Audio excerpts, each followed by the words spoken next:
চিত্রনায়িকা বুবলি ফের জুটি বাঁধলেন আদর আজাদের সাথে। মেহজাবিনের সিনেমা এবার এশিয়ার প্রাচীনতম উৎসবে। ভোটের প্রচারে গিয়ে অসুস্থ বলিউডের গোবিন্দ ঘোষণা করা হয়েছে এবারের অস্কারের সঞ্চালকের নাম। ঢালিউডে আরও একটি নতুন সিনেমার খবর পাওয়া গেল। জাহিদ জুয়েল পরিচালিত সিনেমার নাম পিনিক, আর এই সিনেমায় থাকছেন আদর আজাদ ও শবনম বুবলি।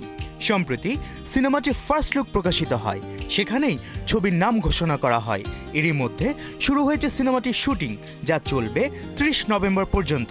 সিনেমাটিতে আদর আজাদ, শবনম বুবলি ছাড়াও অভিনয় করছেন আলিরাজ, ফজলুর রহমান বাবু, আশরাফ কিটু, শিমুল খান, আজাদ আবুল কালাম, মোমেনা চৌধুরী, মাসুম বাশার, সমু চৌধুরী, শরীফ সিরাজ, একে আজাদ সেতু, সীমান্ত, নাফিসা আহমেদ এবং আফফান মিতুল।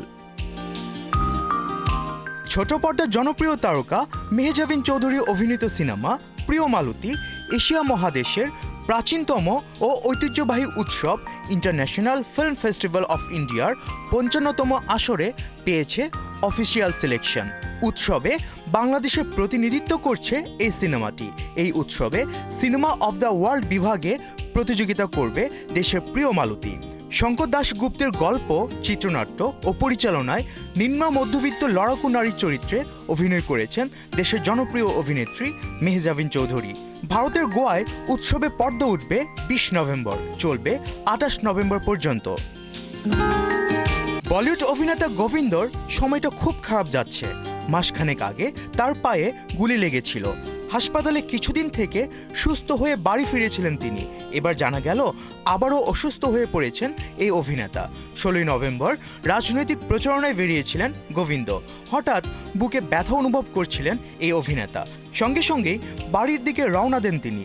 গোবিন্দ মহারাষ্ট্রের জলগাঁওয়ে শিবসেনা, বিজেপি, এনসিপি জোটের হয়ে ভোটের প্রচারণায় যোগ দিয়েছিলেন। হলিউডের ডলবি থিয়েটারে ৯৭তম অস্কারের আসর বসবে আগামী বছরের ২রা মার্চ। এবার অস্কার মঞ্চে আসছেন নতুন উপস্থাপক। মার্কিন টিভি তারকা কোনান ও ব্রায়ান অস্কারের আয়োজন সঞ্চালনা করবেন বলে জানা গেছে। এবারই প্রথম এই দায়িত্ব দেখা যাবে তাকে। সম্প্রতি নতুন সঞ্চালকের নাম ঘোষণা করেছে academy of motion picture arts and সায়েন্সেসের সিইও বিল ক্রেমার ও সভাপতি জ্যানেট ইয়াং। আফফান মিতুল, ৭১।